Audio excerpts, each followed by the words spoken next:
A paz do Senhor Jesus aos irmãos. Nós continuamos nessa nossa série de mensagens a respeito desse novo tempo da parte de Deus para nós. E creio em nome de Jesus que Deus há de falar ao seu coração hoje. E inclusive recomendo que você, se puder, anote algumas coisas que vamos falar. Grave no fundo da sua alma, porque essa é uma das questões mais recorrentes nos meus aconselhamentos, uma das necessidades mais latentes das pessoas, quando eu converso com elas. Evangelho de Lucas, capítulo 7, nós faremos a leitura a partir do versículo 1 e vamos até o 10. Lucas, capítulo 7, do verso 1 até o 10. Quando Jesus terminou de dizer tudo isso à multidão, entrou em Cafarnaum. Naquela ocasião, um escravo muito estimado de um oficial romano estava enfermo, à beira da morte. Quando o oficial ouviu falar de Jesus, mandou alguns líderes judeus lhe pedirem que fosse curar seu escravo. Os líderes suplicaram insistentemente que Jesus socorresse o homem, dizendo: ele merece sua ajuda, pois ama o povo judeu e até nos construiu uma sinagoga. Jesus foi com eles, mas antes de chegarem à casa, o oficial mandou alguns amigos para dizer: Senhor, não se incomode em vir à minha casa, pois não sou digno de tamanha honra, não sou digno sequer de ir ao seu encontro. Basta uma ordem sua e meu servo será curado. Sei disso porque estou sob a autoridade de meus superiores e tenho autoridade sobre os meus soldados. Só preciso dizer: vão, e eles vão, ou venham, e eles vêm. E se digo a meus escravos: façam isto, eles fazem. Quando Jesus ouviu isso, ficou admirado. Voltou-se para a multidão que o seguia e disse: eu lhes digo a verdade, jamais vi fé como esta em Israel.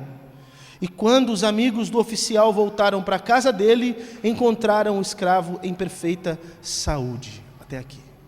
Pai, ajuda-nos com a Tua palavra agora a compreender isso que é uma premissa da nossa vida contigo, da nossa caminhada espiritual, da nossa trajetória enquanto cristãos.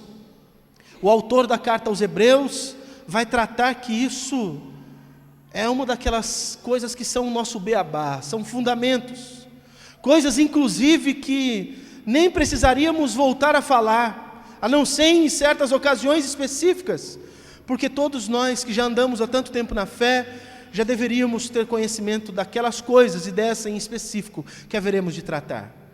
Mas como pastor dessa comunidade, vejo uma deficiência e creio que o Senhor quer ajudar que saiamos desse tempo limitado e passemos a um novo tempo de fato, com uma vida muito mais intensa, muito mais profunda no que tange a experiência e vivência contigo e as realizações da nossa espiritualidade.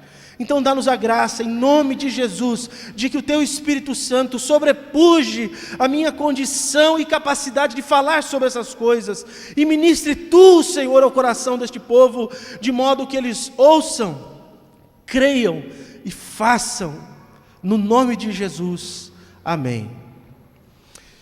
Hoje quero falar com vocês a respeito de como ter uma fé inabalável, e como, por consequência disso, experimentar o sobrenatural de Deus. Isso é o básico. Como ter uma fé inabalável é o básico.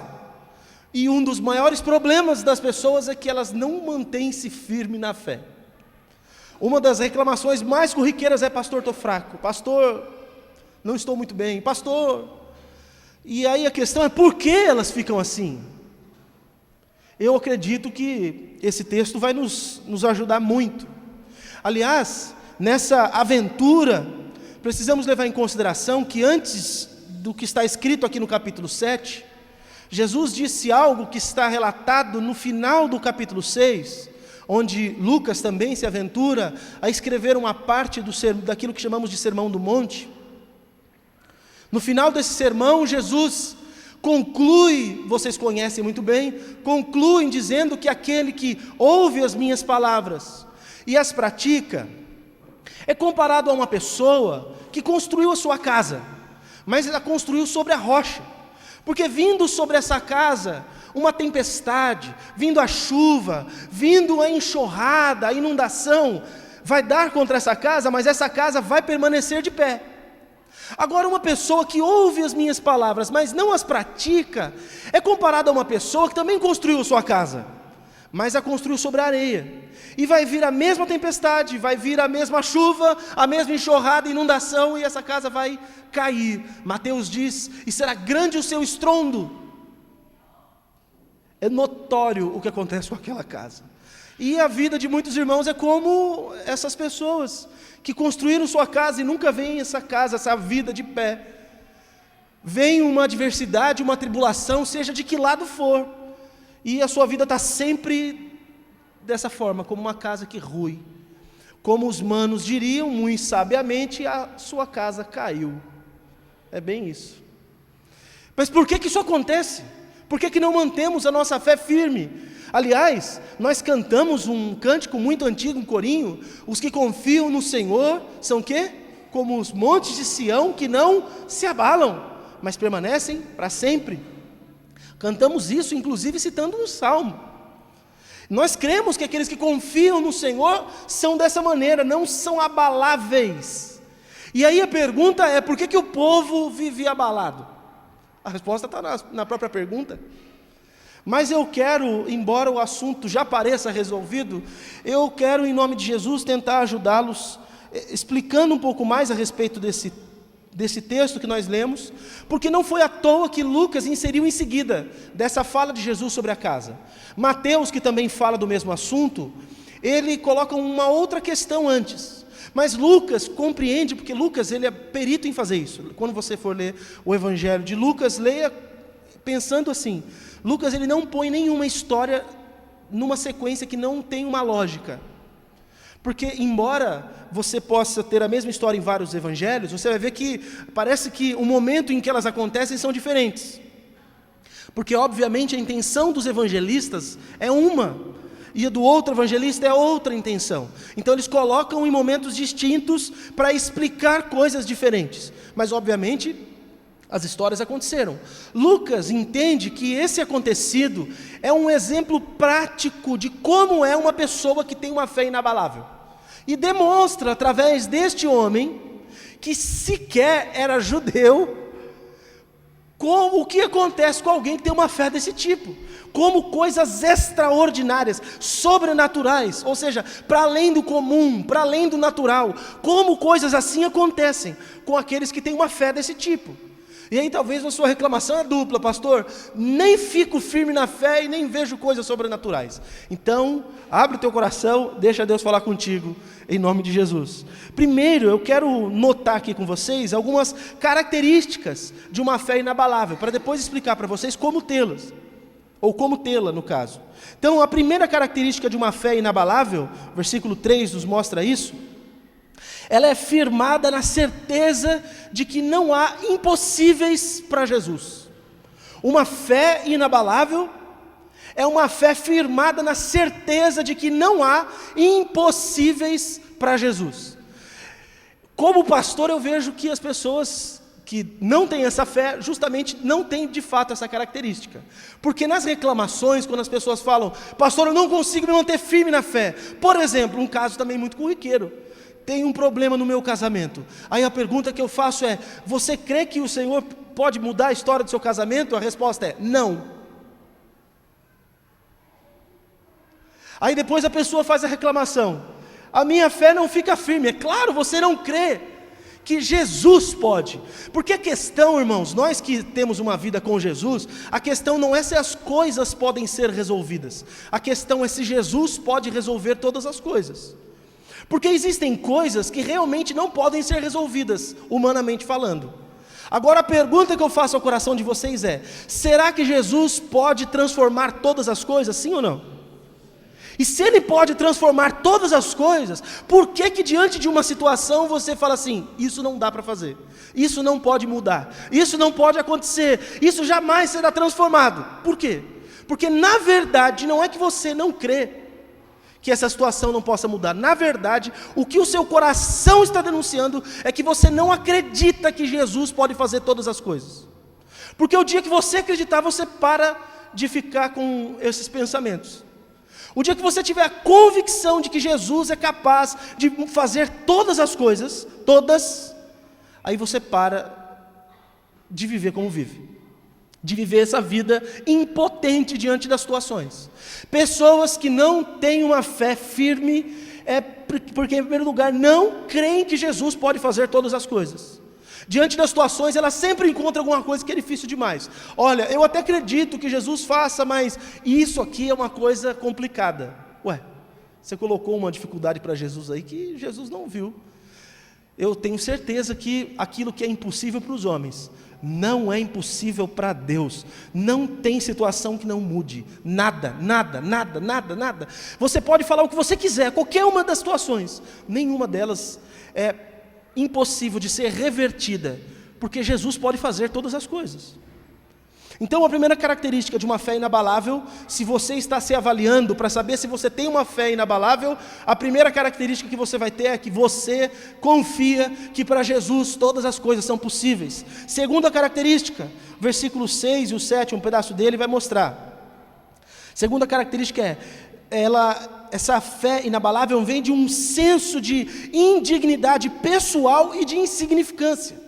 É interessante que na história que nós lemos, os líderes dos judeus, quando foram falar com Jesus a respeito da necessidade do centurião, eles foram apelar e disseram para Jesus assim: Jesus, esse centurião, ele merece que o Senhor o atenda, porque ele é um homem bom, ele construiu aqui a nossa sinagoga, a nossa igreja, vamos dizer assim.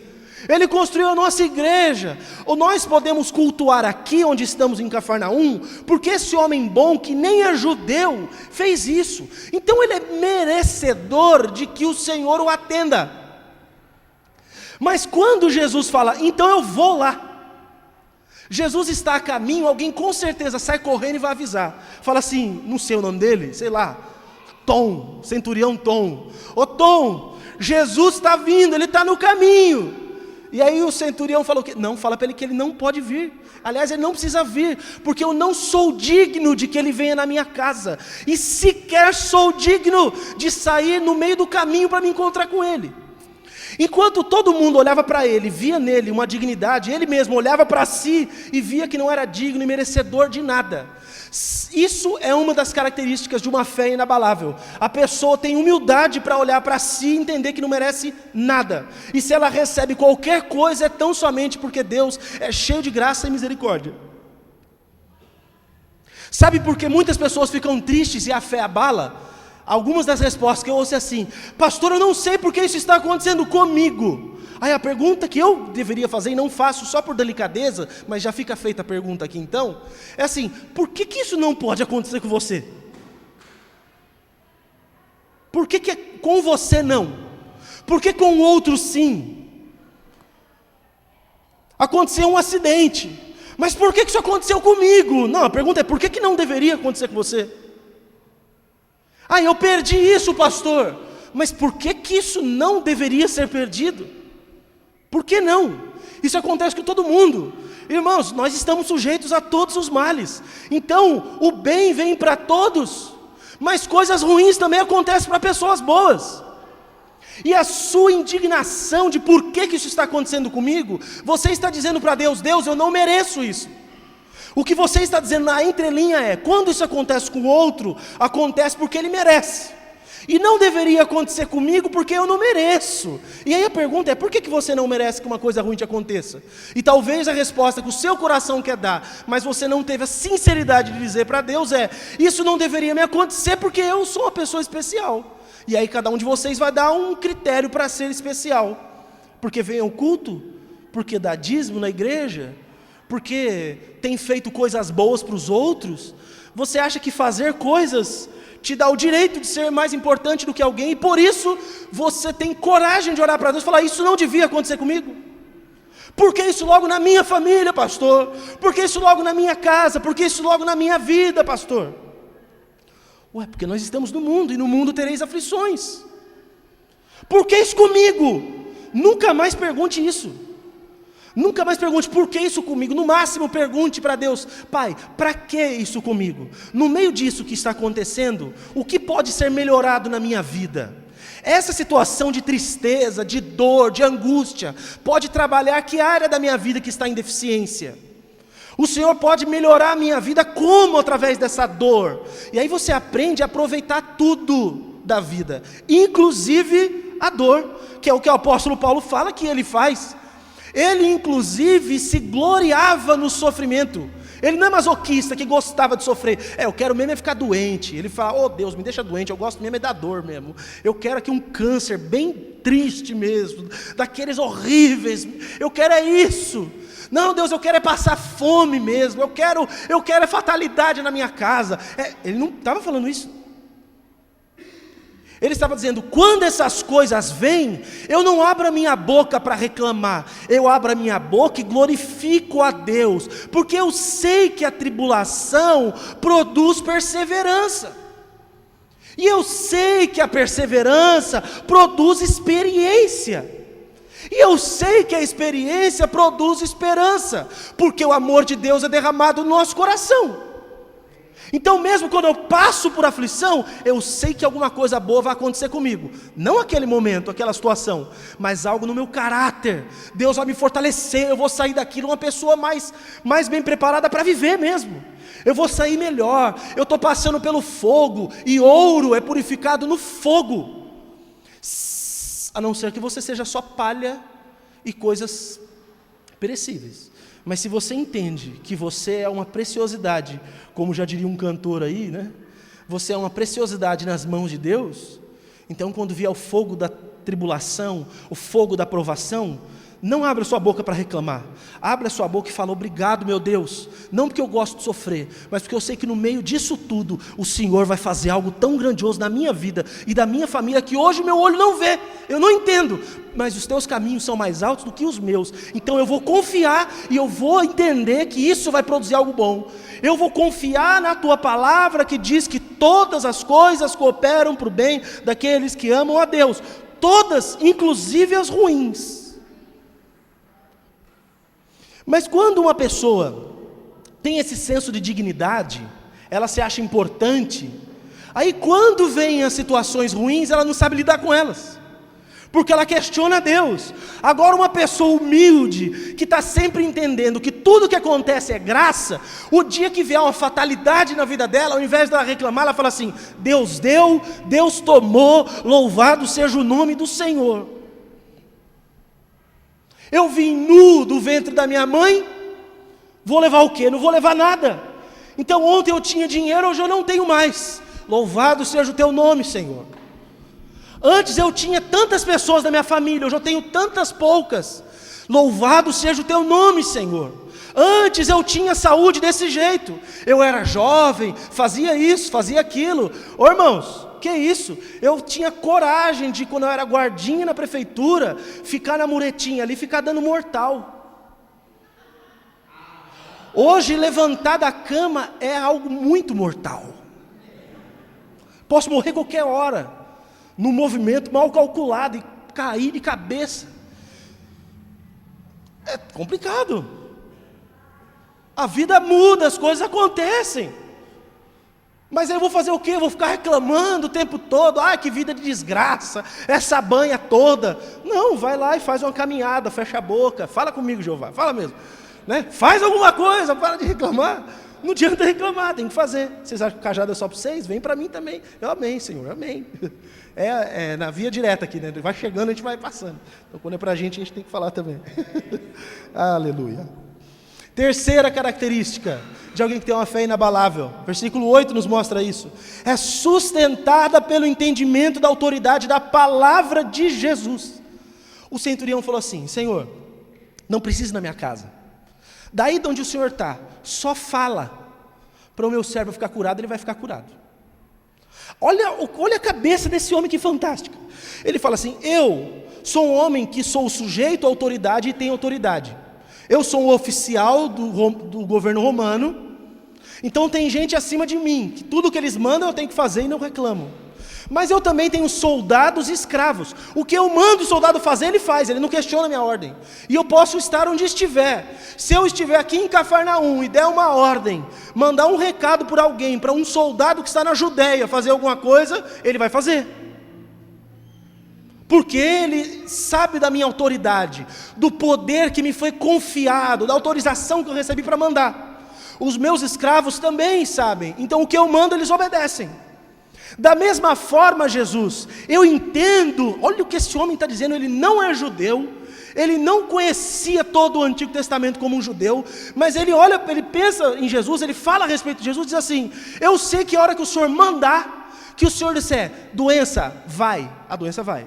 Saúde, vem, a saúde vem. Do mesmo jeito que ele falava para um soldado, vai para lá, e falava para o outro, vem para cá, Jesus pode dizer para a natureza humana, volta. Não, não volta, vai embora, chega, salve e leva. Ou, não vai morrer agora, estava morto, mas volta à vida, qual o problema? Para Jesus não tem essas coisas. Então o poder que ele identificou em Jesus, a autoridade que ele entendeu da palavra de Jesus, foi algo tão extraordinário, que é algo que para mim hoje é a maior deficiência dos crentes no nosso país, pelo menos. A maior. Não acreditam a Jesus a autoridade que ele tem na palavra dele. Não confiam que o que Jesus disse tem autoridade para acontecer.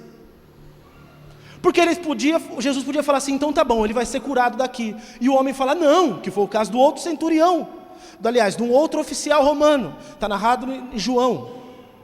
Ele foi lá, pegou Jesus pelo colarinho e teve que levar Jesus, porque ele não esperava que Jesus só dissesse alguma coisa, ele não compreendeu isso, e infelizmente a maioria dos cristãos hoje, pelo menos no nosso país, tem esse problema, não confiam na autoridade da palavra de Jesus, não confiam. Eu citei um exemplo, vou usar esse mesmo exemplo hoje, porque eu acho que ajuda muito a ilustrar isso que estamos falando. Uma vez, uma irmã veio questionar a respeito de problema no casamento dela. Eu falei, a palavra de Deus manda fazer isso. O que a palavra de Deus manda? Porque só fica falando, reclamando, atazanando a vida do marido, etc. O marido está errado e a mulher é faladeira. E a Bíblia diz assim, Pedro fala, a mulher quer ganhar o marido, vai ganhar ela no silêncio. Não é falando. É no silêncio, era a demonstração de uma vida piedosa. Aí essa irmã falou, assim para mim não serve. Isso eu não quero fazer, porque isso não vai funcionar. O que ela está dizendo é, eu não confio que a autoridade da palavra de Jesus funcione para esse caso. Porque quem confia em Jesus faz, mesmo que não entenda, mesmo que pareça impossível, tudo que Jesus mandar fazer, faça. Você conseguiria, até a gente assistiu ontem no filme aqui, aconteceu esse caso no filme também, mas imagina a cena, está lá, os discípulos junto com Jesus, Jesus fala para eles assim, olha, atravessa esse lago, eu vou ficar aqui orando mais um pouco, daqui a pouco eu vou com vocês. Aí o Pedro vai lá, junto com os outros discípulos, deixa um barquinho para Jesus, sobe num outro barco e vão. Quando eles já estão bem adiantados, lá no meio do lago, que também era chamado de mar, de tão grande, por causa do movimento das ondas, eles estavam lá, dava muito escuro, e tinha um vento batendo ali, o mar estava um pouco revolto. E de repente, Jesus não vem de barco, Jesus vem andando sobre as águas. Aí os discípulos desesperaram, né? Bateu aquele senso de alguns irmãos aqui quando vê barata e rato, né? Eu também sei como que é isso, irmão, né? E tal, né? E aí, é um fantasma, disseram, é um fantasma, e ficaram com medo. Aí Jesus falou, não fica preocupado, não tenham medo, sou eu. Aí Pedro, é o Senhor mesmo? Então fala para eu ir aí com você. Ele não falou assim, faz a água ficar dura, ele falou assim, fala para eu ir, porque se o Senhor falar as coisas acontecem, o Senhor costuma falar as coisas acontecem. Aí ele fala, então vem Pedro. O que Pedro faz? Pedro sai do barco, põe aquele pezão para fora, pisa na água, põe o outro pé, pisa também por cima da água e sai andando na direção de Jesus. Pergunto-lhes, se Jesus, ao encontrar-se com cada um de vocês, num mar revolto, numa escuridão tremenda, você está ali morrendo de medo de fantasminha, e de repente você ouve aquilo que supostamente é Jesus, dizendo para você, desce do barco e vem andando por cima aqui me encontrar. Não levante a sua mão, qual de vocês de verdade iria? Eu sei que tem um monte de valente aqui, fala assim, eu iria, pastor. Que é isso, Jesus mandou, eu vou. Pois é, Jesus está dizendo que a sua família não está perdida, você consegue acreditar nisso? Jesus está dizendo que o seu casamento não está acabado, você consegue acreditar nisso? Então começa a descer do barco e andar sobre as águas, porque ele deu a ordem. O problema é que as pessoas não confiam no que Jesus fala. Esse centurião, ele sabia do que Jesus era capaz, porque ele diz o texto, que ele estava ouvindo falar a respeito de Jesus. Jesus já estava fazendo outras coisas andando naquele lugar. A Cafarnaum já era o ponto dos milagres de Jesus. Ele ouvia o tempo todo falar de Jesus, e ouvindo falar a respeito dele, ele falou assim, ele também pode fazer comigo, então se ele falar, a coisa acontece. Eu confio que o que ele diz é verdade, e o maior problema das pessoas é que as pessoas não acreditam que o que Jesus disse é verdade. Elas falam, mas não acreditam. E a prova disso é que a fé delas nunca fica firme, porque o acredito é só da boca para fora. Se confiasse, a fé seria sempre firme. Quarta característica, a fé inabalável, ela não é apenas teórica, ela é prática, leva a pessoa à ação. Alguém que diz eu tenho fé, não é porque ela falou que ela tem fé. Deixa eu explicar uma coisa que eu sei que alguns de vocês não estão conosco há tanto tempo, então não me ouviram ensinar a respeito disso. Nós não acreditamos em confissão positiva, em pensamento positivo para mudar as coisas. Pensamento positivo muda a disposição do seu ânimo, mas não muda a situação. Não é porque você fica pensando coisas boas que elas acontecem. Se for verdade isso, eu gostaria de convidar todos os gordinhos comigo, a partir de segunda-feira, vamos fazer uma campanha de pensaremos em que somos magros. E vamos ver se ficaremos magros a partir de segunda-feira. Fechado? Todos os gordinhos, desafio comigo. Você que é mais pobre ou pobre tanto quanto eu, faço o desafio a partir de segunda-feira. A partir de hoje minha conta está sempre no azul, e não vai trabalhar você para ver se sua conta vai ficar no azul, né? Pensamento positivo não muda nada. Fé não é pensamento positivo, não é afirmar coisas que você gostaria que acontecesse.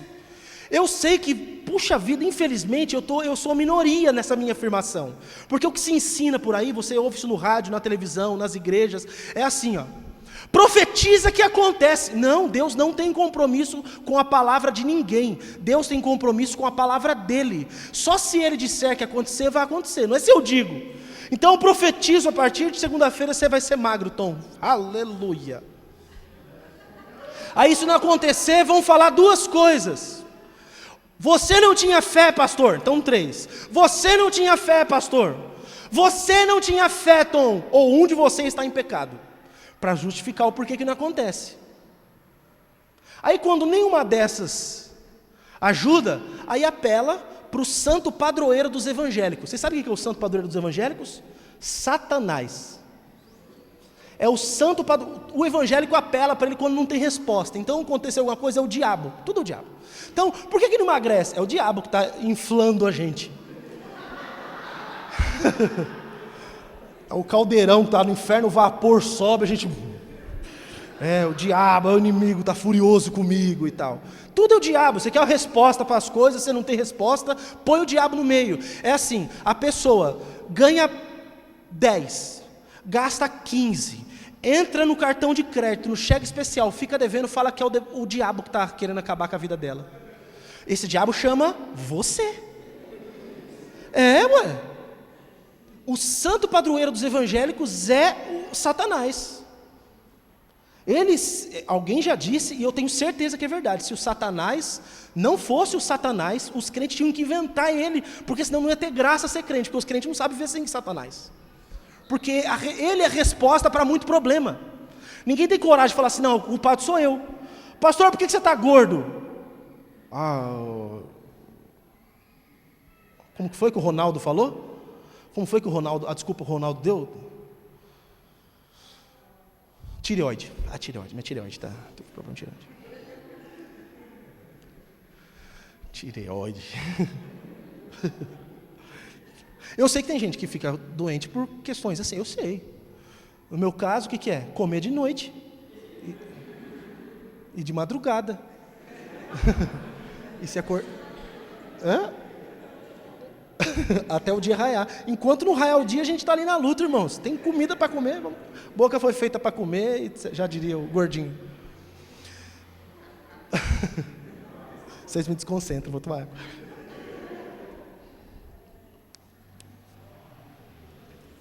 A fé que nos mantém firmes de verdade, aquela fé inabalável, ela não é teórica, ela é prática.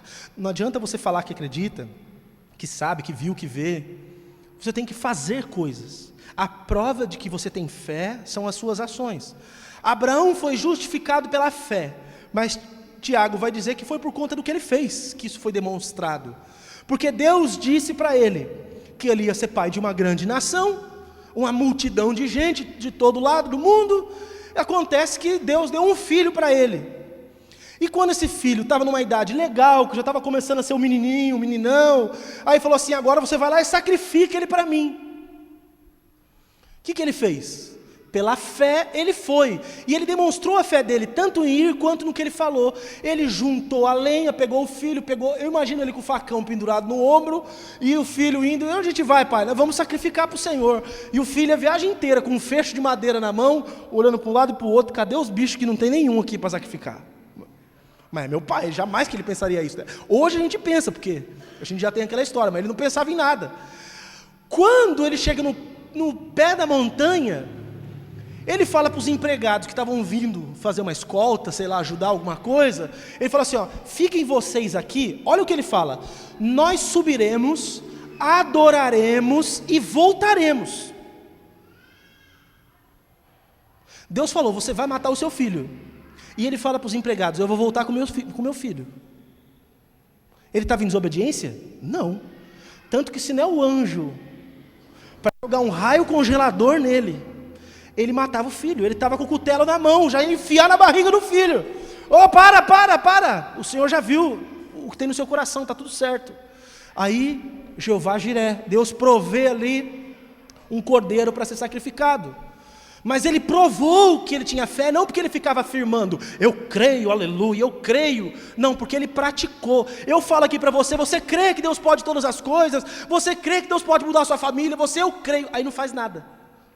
Você acha que fé é estática? Você para e fica acreditando, mentalizando. Você está confundindo a fé cristã com budismo. É o budismo que você mentaliza, pensa bem forte, coisas positivas e bonitas e tal. Seixo Noyer, que você vai ler lá aquele calendáriozinho, afirmações bonitas e preciosas para a sua vida, e as coisas boas vão acontecer, porque o cosmos... Nós somos cristãos, deixa eles, que Deus os ajude a que eles vejam que não é assim, mas nós somos cristãos. A nossa fé não é a fé de quem fica sentado no sofá, dizendo: eu creio que uma hora o Senhor vai prover um trabalho para mim. A fé que nós temos é: eu creio que o Senhor vai prover um trabalho para mim. Pega um monte de currículo e sai para entregar, preguiçoso. É assim que funciona. Desculpa. Pois é. Vou pular aqui. Como então termos uma fé inabalável? Depois de ter dito algumas características. Primeira atitude, e são 3 só, que é para você conseguir memorizar. Primeira atitude: gere oportunidades para que você aprenda mais daquilo que Jesus falou para você. Porque se a palavra dele tem poder para mudar tudo, você tem que saber tudo o que ele falou, porque aí você sabe o que pode ser transformado. Gere oportunidades para que você saiba mais a respeito daquilo que Jesus te falou. E se tem uma coisa que as pessoas não querem hoje, é saber o que Jesus falou. Elas querem uma palavra para a sua vida, é isso. Algumas pessoas que não me conhecem tão bem, só sabem que eu sou pastor, ainda me procuram e falam: pastor, dá uma palavra para mim. Dá vontade de falar onomatopeia.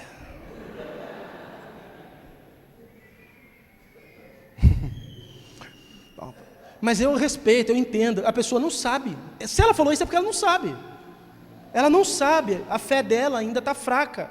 Ela precisa que pessoas intervenham entre ela e Deus, entre Deus e ela. Eu preguei domingo passado, nós somos sacerdotes. Você não precisa que eu faça a mediação entre você e Deus. Você pode chegar diante de Deus e falar: Pai, fala comigo, fala que o teu servo, fala que a tua serva ouve, e Deus vai falar contigo. Deus vai usar muitos meios, mas Deus vai falar com você. É fato, mas as pessoas não abraçam mais isso, não conseguem confiar nisso. Você precisa gerar oportunidades para Deus falar contigo, mas gerar oportunidade, ouça isso e grave, porque tem gente aqui da nossa igreja que faz isso. Eu estou orando para Deus me dar sabedoria no falar, porque eu ainda vou puxar a orelha de gente que faz isso aqui. Vem aqui, me ouve falar e durante a semana vai atrás de profeta e profetiza para ouvir o que Deus tem para revelar. Pelo amor de Deus, não faz eu desconjurar você não. Não faz eu desconjurar. Mãe, esse povo faz essas coisas, é igualzinho quando o povo ia na tua casa jogar tarô. Eu vim aqui para ouvir o que o cosmos, o universo tem para falar para mim. Vai fazer macumba evangélica, é isso que está fazendo. Eu vou atrás de profeta e profetiza. Se Deus quiser usar um profeta, uma profetisa para falar com você, Deus vai mandar o profeta, a profetisa na porta da tua casa, se encontrar com você aonde for e vai falar. Não fica correndo atrás disso, irmão. Para com isso em nome de Jesus. Deus usa pessoas para profetizar? Usa. Usou muitas pessoas para falar comigo. Eu nunca fui atrás de nenhuma delas. Nunca, nunca. E Deus fala. E é interessante que esses profetas, essas profetisas, você vai lá e fala assim: dá uma palavra para a minha vida e tal. Ela só fala coisa boa. É igual aquela caixinha de promessa. Não tem um louco, essa noite pedirão a tua alma. Não tem, né? O Senhor é contigo, eu te fortaleço, vai que é tua, Tafarel. É só coisa boa, não tem nada ruim, só tem coisa boa nessa caixinha de promessa. E esse profeta e profetiza a mesma coisa. E outra, é tão clichê quanto horóscopo de jornal, que tem crente também que gosta disso. Eu sei que eu falei de horóscopo, você já pensou no signo que você é. Você já pensou, porque você é bandido, você lê no jornal, você fica, hoje deu certo mesmo, né? Mas é tudo subjetivo, não tem nada direto lá. Você pode ler toda vez, está assim, hoje o dia pode ser muito bom. Sério? Lógico que pode. Lógico que pode, né? Em qualquer caso, você fala, eu estou muito doente, está doendo tudo, o dia pode ser muito bom, você morre e acabou. Olha só, acabou, não dói mais, está fácil. Tudo, cuidado com as coisas relacionadas a amor. Nossa, serve direitinho para mim, sério? Serve para qualquer um aqui. Se você embaralhar os nomes do signo ali, puxar qualquer um, vale para você, vale. Porque é tudo subjetivo, e essas profecias também. O Senhor está me dizendo aqui que nessa igreja agora tem três pessoas que estão enfrentando um problema gravíssimo no casamento. O Senhor está dizendo aqui agora no meu coração, e veja a minha seriedade. Eu sei que tem mais aqui. Aí você, fala a Deus. Tem pessoas aqui que estão esperando oportunidades agora de uma porta nova para se abrir na sua vida. Aí um está pensando, deve ser aquele emprego novo. Meu Deus. Aí o outro, aquele negócio que eu vou fechar. Aí o outro está falando, estou construindo, vai chegar a porta mesmo na minha casa. Qualquer coisa. Você pode pensar qualquer coisa. É muito subjetivo. Eu não duvido dessas coisas, irmãos. Quem me conhece intimamente sabe que eu acredito em tudo isso. Mas não é desse jeito. Mas então gera oportunidade para Deus falar com você. E onde que Deus vai falar com você? Na palavra.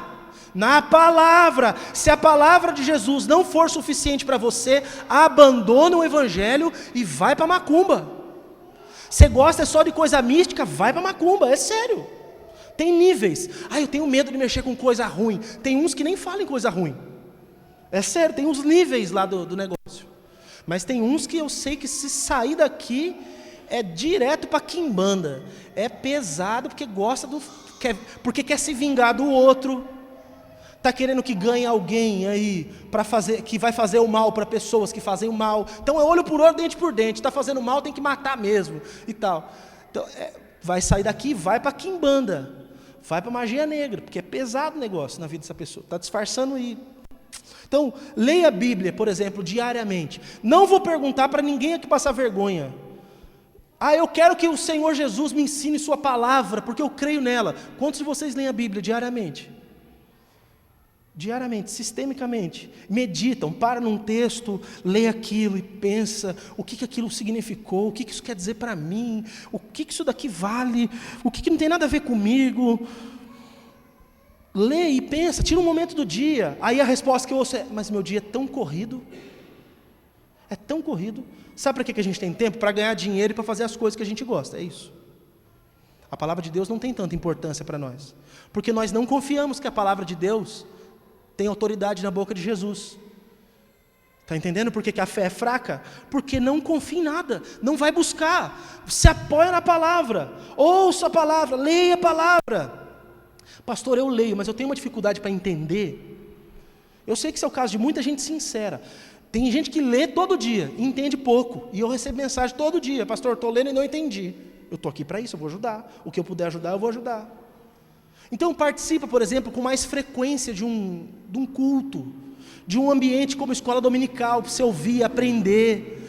Eu leio e não entendo, então deixa quieto. Faz assim, tenta fazer, pega uma receita nova na internet. Você não conseguiu fazer aquela comida, fala assim: não vou comer nunca mais na vida, não consegui fazer essa receita. Faz assim também. Aí não faz mais nada de buscar na palavra de Deus, porque não conseguiu entender quando estava lendo. É uma questão de prática também, irmãos. Nós não entendemos muito porque sabemos muito pouco. Nós não temos, eu sei, culturalmente no Brasil, nós temos pouco incentivo a ler qualquer coisa, né? Eu acho que alguns de vocês na escola devem ter lido um livrinho, mas nem lembram do que se falava. Eu lembro que quando eu era pequenininho na escola, eu li um que chamava Essa Vida Sem Fantasma Não Tem Graça. Lembro até hoje da capa que eu risquei, né? Só. Não, mas eu tenho a bênção de ter tido a minha mãe com minha mãe, porque fez a gente comer Monteiro Lobato. Não quer fazer outras coisas, vai comer Monteiro Lobato. Aí não tinha dinheiro para fazer outras coisas, né? Então, e agora, o que eu vou fazer? Tem uma coleção aqui, série Cultura, não sei das quantas. Aí ficava lendo as coisas de cultura. Aí você vai aumentando o seu nível de leitura, até você chegar ao nível que você está assim, um nível baixo, que você já vai no banheiro e leva o dicionário. É gosto, você vai pegando gosto pela leitura. Mas eu sei que no Brasil a gente não é incentivado a ler. Aí quando vai ler a Bíblia, não consegue ler, porque não consegue ler a palavra. A pessoa vai ler, trocamos, e é alfabetizado, terminou o 2º grau, mas não consegue ler direito, aí fica difícil entender mesmo, é falta de prática. Eu conheço gente que foi alfabetizado, porque falou: Deus, eu preciso ler a tua palavra. Eu quero ler a tua palavra. Já pessoas de idade simples foram para a palavra de Deus que queriam aprender. E nós, com toda oportunidade, não vamos para aquilo que nos é importante. Você quer ter uma fé inabalável?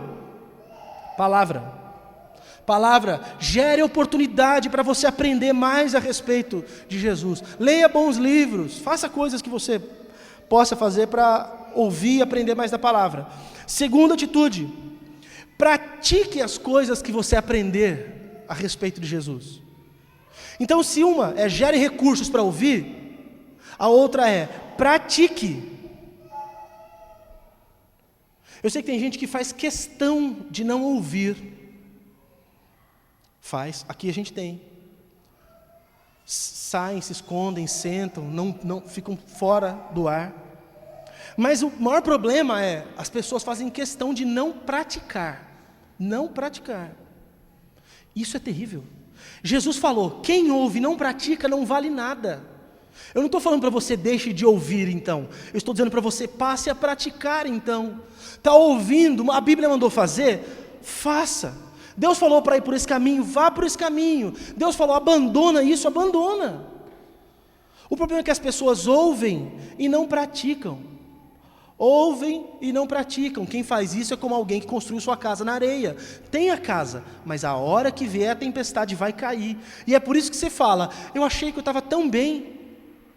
Porque você está vendo a casa. A aparência está ali, mas não tem fundação. Não tem estrutura, base sólida. E a base, irmãos, não é essa fé abstrata de falar eu acredito. O que faz a gente ter base é ouvir e praticar. Quanto mais você pratica a palavra de Deus, mais firme você fica com Deus. Sabe por quê? Quanto mais você pratica, mais você sabe que a palavra de Deus é verdadeira. E quanto mais você sabe que ela é verdadeira, mais você tem força para fazer outras coisas que são mais difíceis.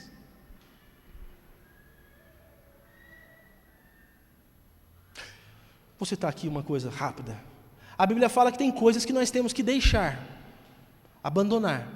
Por exemplo, nós precisamos deixar certas amizades. Tem pessoas que não servem para nós. Não é porque nós somos melhores do que elas. É talvez porque a gente seja pior e a gente se contamina fácil. E certas coisas não servem. Então pessoas que não agregam para nós, na verdade, nós deveríamos evitar. E aí não é questão de fazer acepção de pessoas, eu não estou falando de gente que não é crente, vocês estão me entendendo? Tem gente que vai na igreja que você não tem que ter amizade. É sério. A Bíblia diz isso, aí eu não tenho coragem de abrir mão disso. Eu não tenho coragem de abrir mão disso. Como que eu vou ter coragem de abrir mão da minha vida para ir, por exemplo, uma missão aí transcultural, se Deus me chamar? Se Deus falar, Fábio, a partir de agora você já está barbudo, tira o bigode e vai para a Arábia. Agora você vai pregar lá para os árabes, para os muçulmanos. Você vai agora para a Síria, Vai para qualquer país da África, na parte norte da África, dominado pelos muçulmanos. Se eu não tenho coragem de fazer uma coisa pequena, como que eu vou fazer uma grande? E tem gente que canta, que quer aquelas coisas de Deus, mas não faz nem o básico. Deus fala para fazer coisas pequenas, coisas simples. Deixa de ser mentiroso. Deixa de querer tirar vantagem dos outros. Deixa de caluniar as outras pessoas. Deixa de fomentar problemas. Por exemplo, tem gente aqui que tem, como eu já citei várias vezes, então vou manter o mesmo exemplo. Está com um problema no casamento. Aí a outra pessoa se junta com ela, ao invés de ajudar e dar um conselho bom, tipo assim, vamos supor, Evelyn está com problema no casamento com Moisés. Ao invés de chegar e falar assim, Evelyn, fica firme, ora, Deus vai transformar o coração do seu marido. Ele é gordo, mas Deus vai salvar ele, Deus vai agir e tal, e não sei o quê. Aí a pessoa vem falar assim, é assim mesmo. Tem que acabar esse casamento não serve para nada, porque esse casamento é porque... A pessoa dessa não tem nem que estar perto de mim. Por que eu estou dando ouvido para uma seta do diabo dessa? Mas nós não temos coragem de abrir mão, porque é uma pessoa legal. Mas é uma pessoa legal que não me ajuda a construir nada, e a vida é construção, não é destruição não. E aí tem outros que... é o caso da Evelyn, por exemplo, que não teria coragem de se apartar de mim. E outro é o meu caso, que não tem coragem de deixar de fazer uma coisa dessa. Você não pode falar para ajudar ninguém, te faço um desafio a partir de hoje, em nome de Jesus. Você não pode falar nada para ajudar alguém, não fale. Não fale. Um ditado popular, não é bíblico, popular, mas é muito bíblico o conceito. O falar vale prata, mas o calar-se vale ouro.